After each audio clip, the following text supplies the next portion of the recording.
that capital C is not 0. So now given epsilon greater than 0, since this sequence AN is converging to A, this means that there exist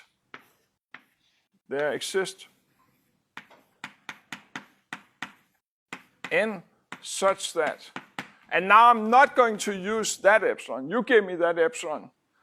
I'm not going to use that epsilon in the definition that AN is converging to A. I'm not going to use that one, but I'm going to use one that is closely related. I'm going to use epsilon divided by the norm of C, right? Because that's another positive, right? So you gave me an epsilon. I'm going to look at this number here. That's a positive number. And I can use that in the definition that AN converts to A. So I'm going to say that because AN converts to A, there exists a capital N such that if little n is bigger than this capital N, then AN minus A is less than epsilon over capital S. Capital C, a norm of capital C. Right? But now I just multiply on both sides, so multiply by the absolute value of capital C on both sides. And so if we do that, then this here pops in, right? It actually go in as C times AN minus C times A is less than epsilon. And this is as long as this n, little n is bigger than that capital N. This is exactly what we wanted to prove. Right? Okay, now the second one is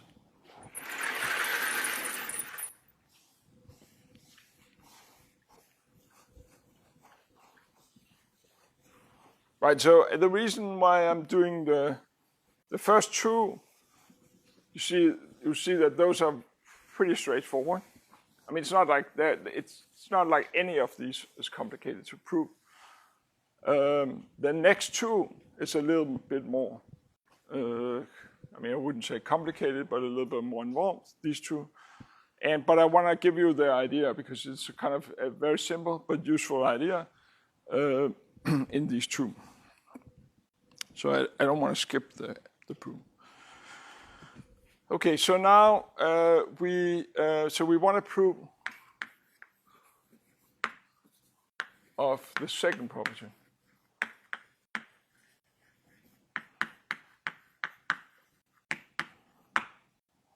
Okay, so we have that AN is converging to A, and BN is converging to B. And so again, you give me an epsilon that I have to work with. So given epsilon greater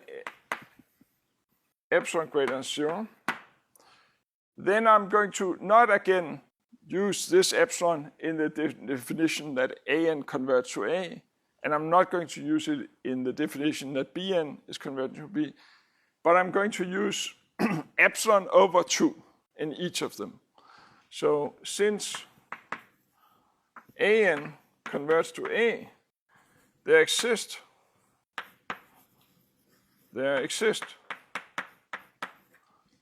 a capital N, and let me call it capital N subscript A, such that if little n is bigger than this capital N subscript A, then AN minus A is less than epsilon over 2, right?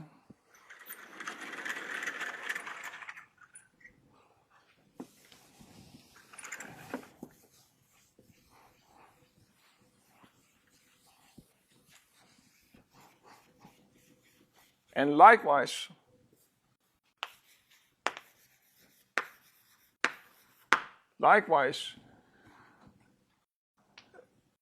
since Bn converts to B, then there exists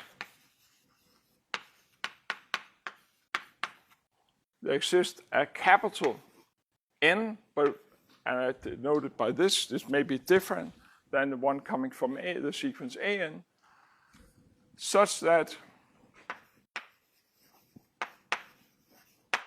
if little n is bigger than this capital N subscript B, then Bn minus B is smaller than epsilon over 2. Okay? And so now I have to choose, right? So you gave me the epsilon, and I have to choose a capital N. I haven't chosen that yet, but I will do that now. So we're set capital N equal to the maximum of these two n's. So you're setting it equal to the maximum of these two. Now if little n, so then for little n bigger than this capital N, if you're looking at A, so now we want to look at, so our sequence Cn was the sum of these two, right? So this here was Cn. So we want to prove that, so we want to look at Cn minus A times B. And we want to prove that if little n is bigger than this, then this here is strictly less than epsilon, right? But this thing here is Cn was by definition An plus Bn. Sorry, and this was not the product, it was the sum. Minus A plus B. So, but this thing here you can write as An minus A plus Bn minus B. And now you can just take the absolute value of this. It's bounded by the absolute value of the first.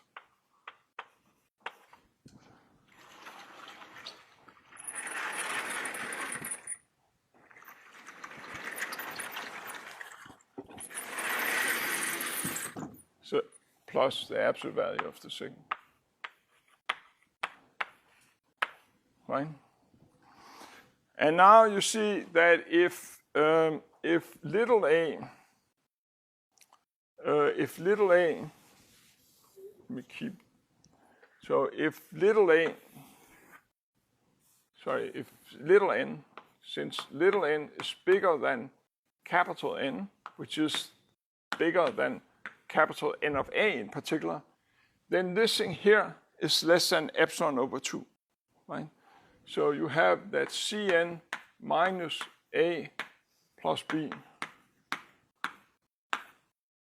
is less than epsilon over 2 that comes from this, but you also have that capital N is bigger or equal to N sub B. So you also have that this thing here is less than epsilon over 2, right? So you have that this thing here, when little a is n is bigger than this capital N, this thing here, this difference is strictly less than epsilon. That's what we needed to prove in order to prove that this sequence, that was the sum of the two sequences converging to the sum of the limits. Yeah? We initially defined like En minus B or N minus A be less than epsilon over 2. What was again the justification for why we could say if we know that the N converge to be within like? Right. So that's right. So because An or Bn, because they converge, so like say An converges to A, right? Then for all epsilon, you gave me the epsilon, and I'm using that it's converging not just when for that choice of epsilon, but also even for epsilon over 2, right? That epsilon, if you right, so you gave me the epsilon, then I'm using that it's converging. So I will have to choose probably an n that is much larger if I'm using epsilon over 2 than if I use directly the epsilon. Right. So that assumes that as n increases, like epsilon gets smaller. As epsilon gets smaller, presumably you need to choose capital N larger. Okay, so you couldn't run into a case where we're assuming like the convergence is like smooth as opposed to like oscillating about it. Right. That's right. I mean, right. I'm using that I'm basically using that for all epsilon. That it wasn't just for a fixed epsilon, right? And so that's why when you came with this epsilon, then I'm actually used it for epsilon over 2. Yeah. Okay, so that was the first two properties. Those were it's not like the other one is super difficult, but those two are the most straightforward. Let's look at the other two. And so, right, in particular, because it's like for the next one, there's a little trick that is useful in various different settings.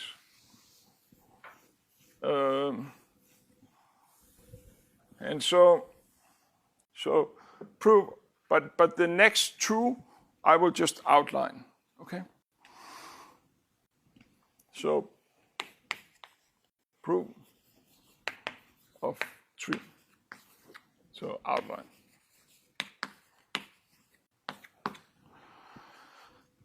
So we need to look at AN times BN, right? So CN is AN times BN, and we want to compare CN with A times B.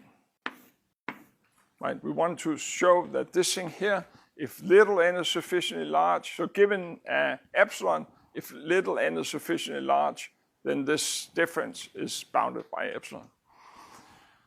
But this thing here is AN BN minus AB. Okay? And so the little trick is now that in itself, it's kind of difficult to compare these two things. But the little trick is that if you're looking at AN, BN, if you sort of, instead of comparing them directly, then comparing this with something that is halfway between this and that, then it gets a lot easier. So what you do is you're looking at AN, BN, and you subtract AN, B, and then you add it immediately again. So this is certainly the same, right? And now I can write this thing here as AN. I can just concentrate on these two first, and there I can factor out an AN. So I can write that as this. And this thing here, I can factor out a B. Right? So I can write it like that. And now you see this is like, it looks much more promising. This one looked like the problematic one. This one looks like no problem at all, because this is just some fixed constant times this difference here. This one looks a little bit more problematic because it's not a fixed constant, right? But we'll deal with this in just a second. But the first thing I can do is I just take the absolute value of this.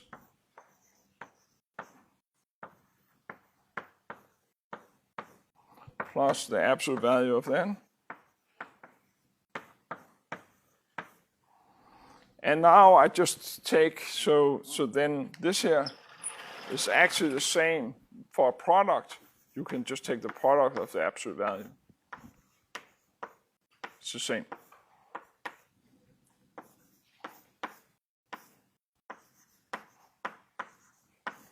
Okay. Now the next thing is that we're going to use the theorem that we proved earlier.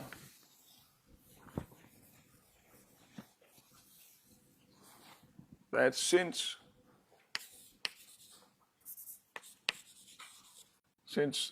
this sequence here, since these numbers here, all of these numbers for all, when you take the set, when you're looking at this set here, since this set here is bounded, And it's bounded because the sequence was convergent, right? And so we already proved that then the values, the set of values is a bounded set, right? So it's bounded. And so we can assume, so there exists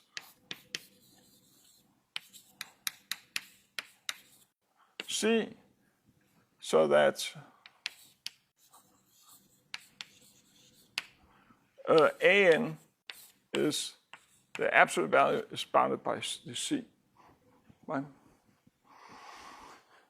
And so now, I have, okay. And so now I have that Cn minus A times B. This is what I had up there. And I'm just using that this is now bounded by, just because these things here are bounded by C, I get C, B n minus B plus B over AN minus A. Right? And now you see, now it's going to follow like, so this here was just some observations, right? And now when you come to the proof, so to prove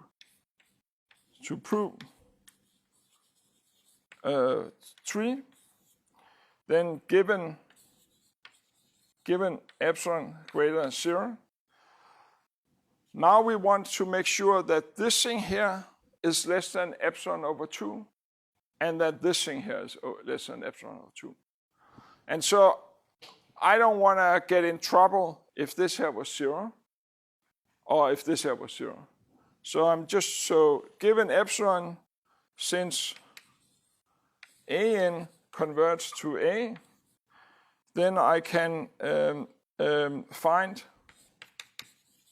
now I'm basically writing out the whole proof, but AN, I can find capital capital NA, so that if little n is bigger than capital NA, then you have that AN minus A is less than, I don't quite use that epsilon, and I don't quite use epsilon over 2, but I take absolute value and multiply it like this. Okay, because I don't want to have something where if B was 0, then it really didn't make any sense what I wrote. So now there's no problem. It definitely makes sense, even if B is 0. And likewise, since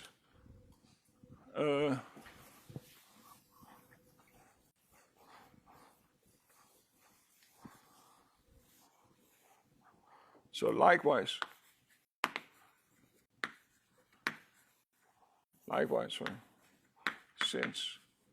since Bn converts to B, then there exists. So again, you gave me a epsilon, so there exists a NB such that if little n is bigger than NB, then actually you have that Bn minus B is less than epsilon, again, over 2, and this is not quite what I use, because I don't want to be in trouble that C is already non-negative, because it's bigger than these absolute value. So, but I'm just adding 1 for the same reason. And so now you see that if little n, so therefore, if little n is bigger than the maximum of these two, then both of these inequalities hold. Right? Both of them hold. And so this means that you now have that Cn minus A times B. This thing here, so we had it here, this is less than C. And then this difference here was now assumed to be epsilon over 2, 1 plus C. And likewise, this thing here is bounded by this number here times, and then this thing here. So epsilon over 2 absolute value of B plus 1. Okay. But now you see that this thing here, that C divided by 1 plus C, that's bounded by 1, right? So this thing here is bounded by epsilon over 2. And this thing here, same reason, is that this thing here is bounded by epsilon over 2. And so the whole thing was bounded by epsilon when little n was bigger than the maximum of these two. So this, in the end, I wrote out the whole proof. Right? I already posted the lecture notes. In the lecture notes, I didn't write out the whole proof, but I gave the idea. So I sort of stopped once we were here and somewhere here after this one. Somewhere, anyway, but you see.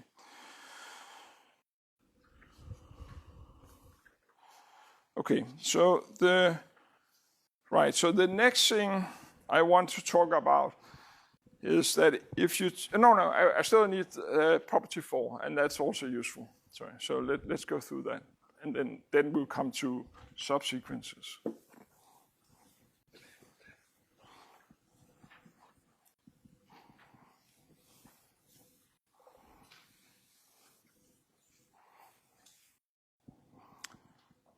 So I want to prove that if you take a sequence of real numbers, none of them is 0, they converge, and the limit is not 0, then 1 over the sequence is another convergence sequence. Okay?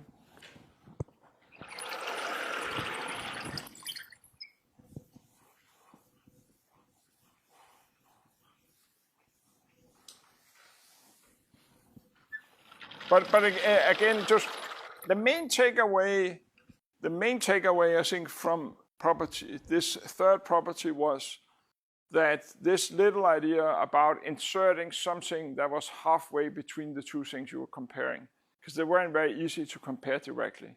And that's like a little trick that is useful in various places. It comes up almost the same thing. One place it comes up is what's called Leibniz rule, that if you take two functions and you take the product of these two functions and you try to prove that what is the derivative of the product, it's exactly the same trick.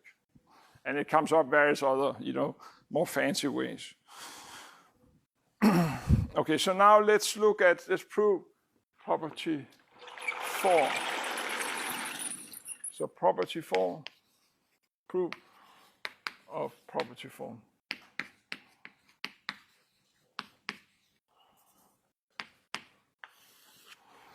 So we have this, so Cn is 1 over An. And we know that An are not equal to 0, and we know that A is not equal to 0. This here makes sense, and also 1 over A makes sense. So we want to compare this here with 1 over A. And so this thing here is 1 over An minus 1 over A. And now I can put it on a common denominator. So this is A minus An divided by An times A. So like that. Can write it like this. Right? Now already the denominator looks very promising because we know that this goes to 0. Right? And now but now I need to bound this, so need to bound. Right, so need to bound, we need to bound. So we want to bound this here, right, by epsilon when little n is sufficiently large. The denominator here looks great. The denominator, maybe we're a little bit worried about. But the thing is that, so we need to bound An times A, this here, from below. Well, we want to bound it from below because then when you're looking at 1 over it, then that's an upper bound. Right?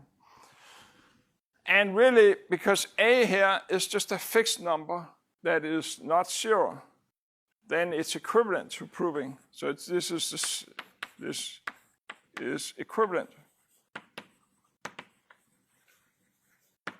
to bound the norm of an from below.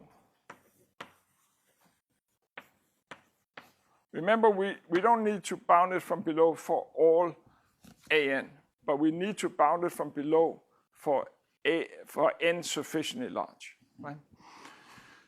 And so now you you make the trivial observation so that an, you can write an as an minus a plus a, right? And so therefore the norm of an is bounded by the norm of an minus a plus the norm of a.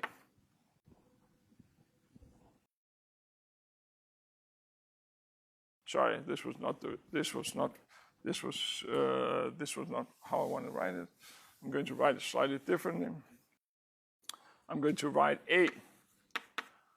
I'm going to do the symmetric thing, but I'm doing it so I'm writing an as a minus. So I'm writing a as a minus an plus an. Right. And then if I do that, then I can just take the absolute value of a is bounded by the absolute value of this difference plus the absolute value of an, right?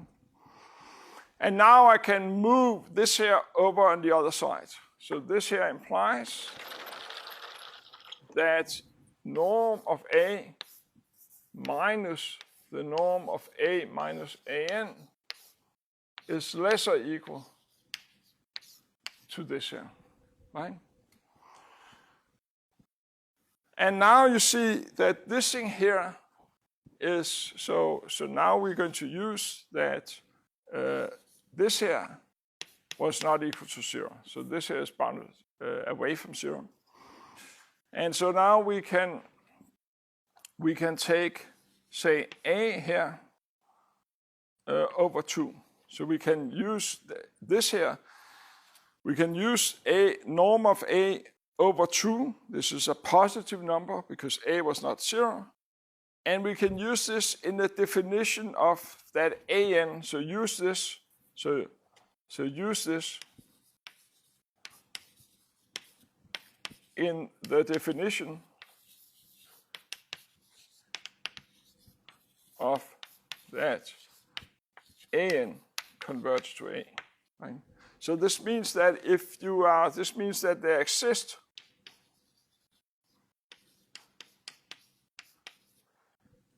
a capital N, let's call it capital N1. It's not the final N that we want to use, but there exists a capital N1 so that if little n is bigger than this capital N1, then actually we have that a minus an is less than this thing here,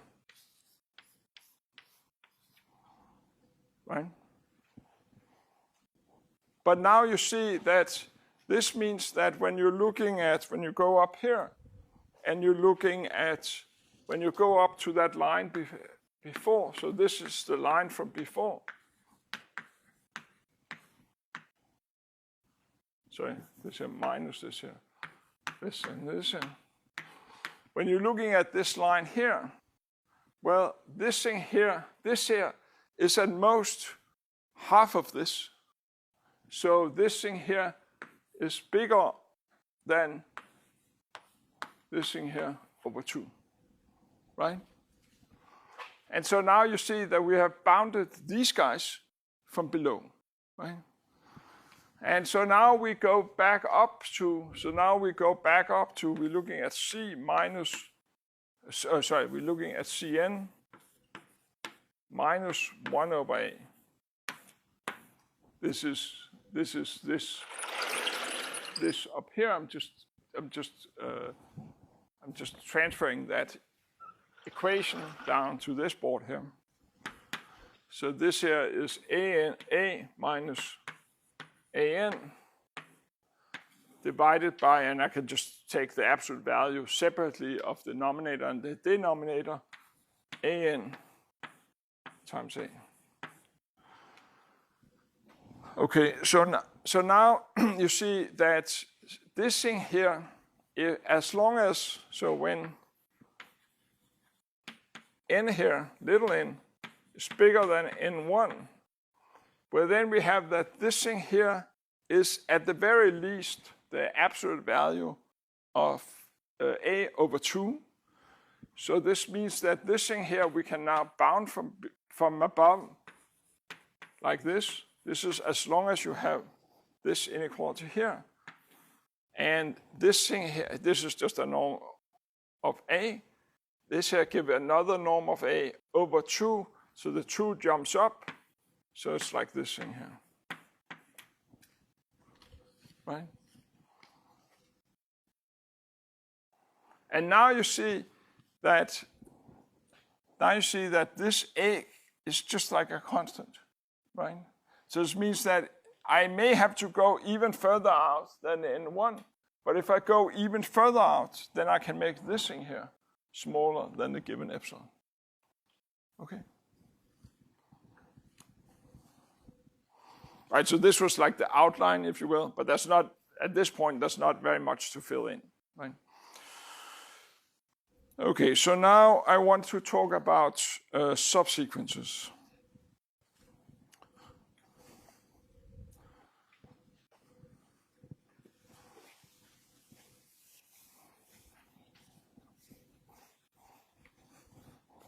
And then I want to prove a little theorem about subsequence.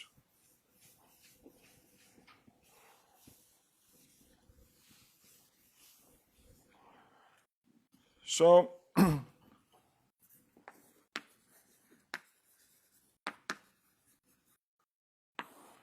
so I have a sequence, and so I have a sequence, and then a subsequence. So I'll give you first some examples, and then I will explain. Then I'll give you the proper definition of what a subsequence is. So I start with this sequence from before. So this was the sequence where A1 was -1, A2 was 1, A3 was -1. It was alternating between -1 and 1. Right? And so in this case here, if you take the sequence, let's call it B. Let's use a different index. Let's call it BK. This is, right, so K here plays the same role as N before, but I want to use a different symbol to not somehow confuse with the N over here. So if I could take a sequence that was like 1 all the time, this here for all K. This here would be a subsequence. This would correspond to that you took all the even ones, right? That you just pick all the even ones, right? So this is like a subsequence.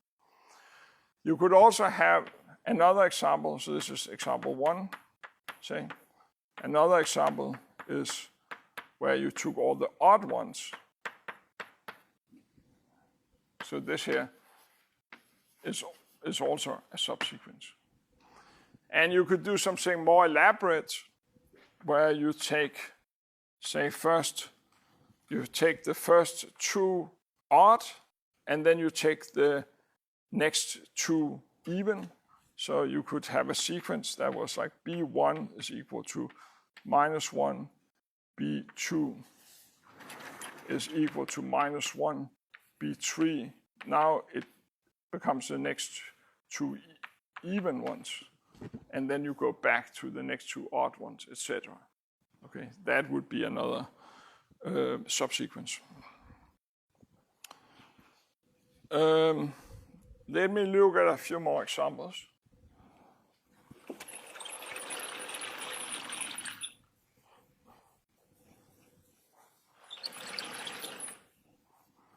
So, for instance, if your sequence, your original sequence, so here's another example. if your original sequence was just that an was equal to n, right? Then you could take a sequence, so then the sequence where you just take the odd numbers. This here is a subsequence. And likewise, if you take all just the even numbers, this is also a sequence, a subsequence. Okay. But if you look at, say, something like this, where you're taking, so if you define a sequence where it was 1, 1, 1, 1, 2, even like this, this here is not a subsequence. This is not a subsequence.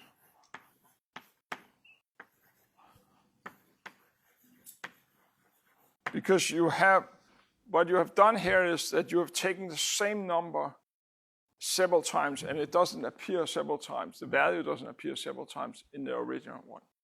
So that's not allowed. It's also not allowed to do something like this. This here is also not a subsequence. Another thing that's not a subsequence, when you take things out of order. So if this here was the original sequence, if you're now looking at a sequence that was 3, 2, and then 4, 5, this here is, etc. This here is not a subsequence either, because things are taken out of order. Okay. So now, what is the formal definition of a subsequence? So here's a formal definition.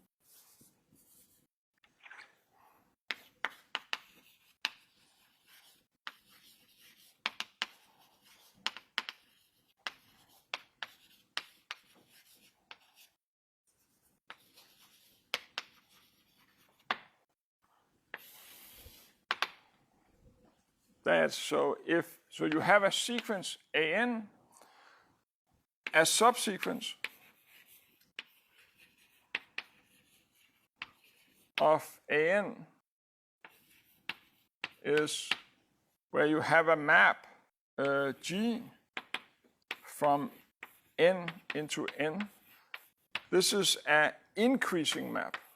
This is strictly increasing.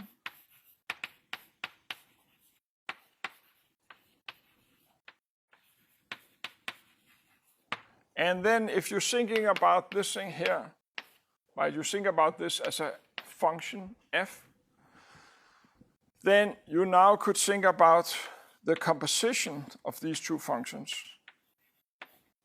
So this thing here, and maybe I would use a different notation like this, a different index like this. This thing here, bk, this here is a subsequence, right? So you see that this here, right, when you pick, if you have a sequence like this, you know, the first one could be anything in the original one. But once you have fixed the first one, you can't look back, or you can't go to this. You have to, the next element have to be somewhat further out in the sequence, okay? And that sort of continue, right? And this here is often just to indicate that it's a subsequence of this sequence. Then the standard notation is an and then another subscript. Okay, so anyway, so of course, hopefully there's not too many subsequences of sequences because each time it's supposed to be another subscript. Okay, now there's a little theorem that we can just prove here at the end. And that is that if you, and sometimes it's a very simple fact, but it is sometimes a useful fact. And that is that if you take a sequence, so a sequence, so theorem, So a sequence AN is convergent to A if and only if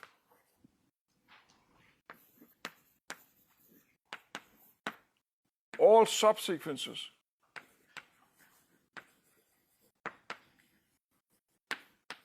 of AN converge to A. Okay, now to prove this, there's two things we need to prove, right? Because it's an if and only if statement. So we need to prove that if it is convergent, then all subsequences are also convergent. And then we need to prove that if all subsequences are convergent, then the original sequence is convergent. But one of the two implications is trivial. So one of the two implications is trivial. And that is that, namely, since, right, so the map, remember that the map to define a subsequence has to be strictly increasing, right? So remember that a sequence was a function like this. That was a sequence, right? And a subsequence, there you have another map that is strictly increasing. And then you're looking at the composition. But if you take this other map to be the identity, right, that the other map is like g of k is equal to k. Of course, this is strictly increasing, right? And if this here map was the identity, then the subsequence would just be the original sequence, right?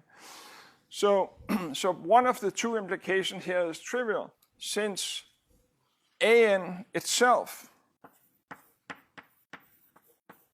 is admittedly trivial, but it is a subsequence.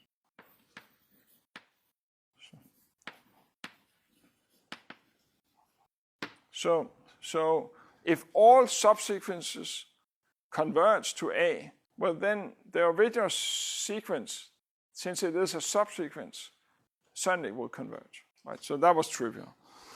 Okay, so we just need to prove that if AN converges to A, then any subsequence. But this is not much more difficult because you see, given an epsilon, so now given epsilon, now we now have that AN converges to A. And we're looking at a subsequence A and K, and we want to show that A and K also converge to A. Right? So given epsilon greater than 0, there exists